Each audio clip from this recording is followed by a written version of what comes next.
नवरात्रि का चौथा दिन माँ कूष्मांडा को समर्पित होता है। इन्हें आदिशक्ति का चौथा स्वरूप माना जाता है। सृष्टि की रचना से पहले चारों ओर अंधकार ही अंधकार था। तब माँ ने अपनी मंद मुस्कान कूष्म से अंड ब्रह्मांड की रचना की, इसलिए इनका नाम कूष्मांडा पड़ा। देवी की 8 भुजाएं होती हैं, इसलिए इन्हें अष्टभुजा देवी भी कहा जाता है। इनके हाथों में कमंडल, धनुष बाण, चक्र, गदा, कमल, अमृत कलश, जपमाला और वर मुद्रा रहती है। माँ सिंह पर विराजमान रहती हैं और भक्तों को असीम ऊर्जा व शक्ति प्रदान करती हैं। चौथे दिन का शुभ रंग। इस दिन का रंग है पीला। यह रंग स्थिरता, शक्ति और सकारात्मकता का प्रतीक माना जाता है। नैवेद्य भोग। माँ कूष्मांडा को इस दिन मालपुआ अर्पित करने की परंपरा है। मालपुआ घी और मैदे से बनाया जाता है। इसे नैवेद्य रूप में देवी को अर्पित करने के बाद प्रसाद रूप में बांटा जाता है। मालपुआ अर्पित करने से बुद्धि और विवेक की वृद्धि होती है तथा परिवार में सुख समृद्धि आती है। माँ कूष्मांडा की कथा। जब ब्रह्मांड की रचना भी नहीं हुई थी, चारों ओर केवल अंधकार और शून्य ही था।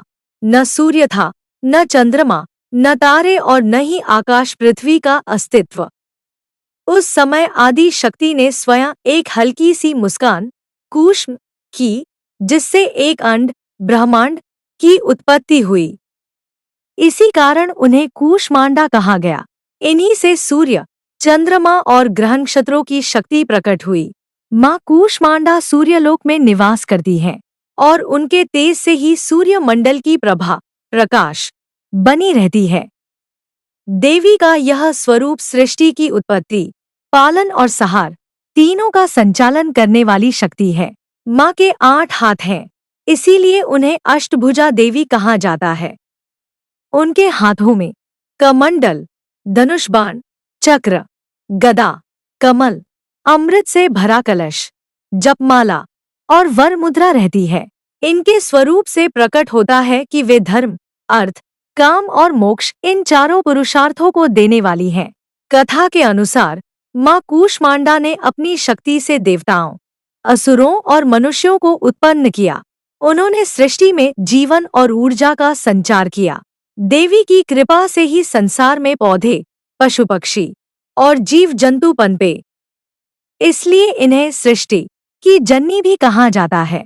जो भक्त श्रद्धापूर्वक चौथे दिन माँ कूष्मांडा की पूजा करते हैं, उनके जीवन से अंधकार मिट जाता है और हृदय में प्रकाश एवं ऊर्जा का संचार होता है।